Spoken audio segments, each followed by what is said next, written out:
ಹೆಣ್ಣಿನ ಮೊಹಕ್ಕೂ ಬೀಳದ ಪುಂಡ ಒಂಟಿ ಸಲಗವೊಂದು ಅರಣ್ಯಾಧಿಕಾರಿಗಳು ಹೈರಾಣಾಗುವಂತೆ ಹಿಂಸೆ ಕೊಡುತ್ತಿದ್ದು ಒಂಟಿ ಸಲಗವನ್ನ ಸೆರೆ ಹಿಡಿಯಲು ಅಧಿಕಾರಿಗಳು ಹರಸಾಹಸ ಪಡುತ್ತಿದ್ದಾರೆ.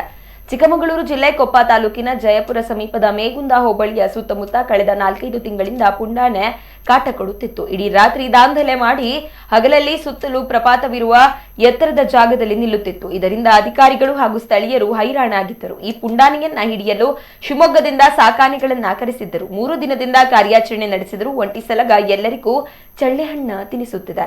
11 ಮಾವುತರು, 5 ಸಾಕಾನೆಗಳು, ಅಧಿಕಾರಿಗಳು ಸೇರಿ 25ಕ್ಕೂ ಹೆಚ್ಚು ಸಿಬ್ಬಂದಿಗಳು ಕಾರ್ಯಾಚರಣೆ ನಡೆಸಿದರೂ ಆನೆ ಸರಿಯಾಗಿಲ್ಲ. ಈಗಲೂ ಹಗಲಲ್ಲಿ ದಾಂಧಲೆ ನಡೆಸುತ್ತಿರುವ ಒಂಟಿ ಸಲಗ ಮೇಗುಂದ ಹೋಬಳಿಯ ಗುಡ್ಡದ ಎತ್ತರಕ್ಕೆ ಹೋಗಿ ನಿಲ್ಲುತ್ತಿದೆ. ಸುತ್ತಲೂ ಪ್ರಪಾತವಿದ್ದು ಬೆದರಿಸಿದರೆ ಬಿದ್ದು ಪ್ರಾಣ ಕಳೆದುಕೊಳ್ಳಬಹುದು ಎಂದು ಅಧಿಕಾರಿಗಳು ಆನೆಯನ್ನ ಬೆದರಿಸಲು ಮುಂದಾಗದೆ ಸೆರೆ ಹಿಡಿಯಲು ಮುಂದಾಗಿದ್ದಾರೆ. ಆದರೆ ಸಾಧ್ಯವಾಗುತ್ತಿಲ್ಲ. ಅಧಿಕಾರಿಗಳು ಸಾಕು ಹೆಣ್ಣಾನೆ ಭಾನುಮತಿ ಮೂಲಕ ಒಂಟಿ ಸಲಗಕ್ಕೆ ಹನಿ ಟ್ರ್ಯಾಪ್ ಮೂಲಕ ಸೆರೆ ಹಿಡಿಯಲು ಮುಂದಾದರೂ ಅದು ಸಾಧ್ಯವಾಗಿಲ್ಲ.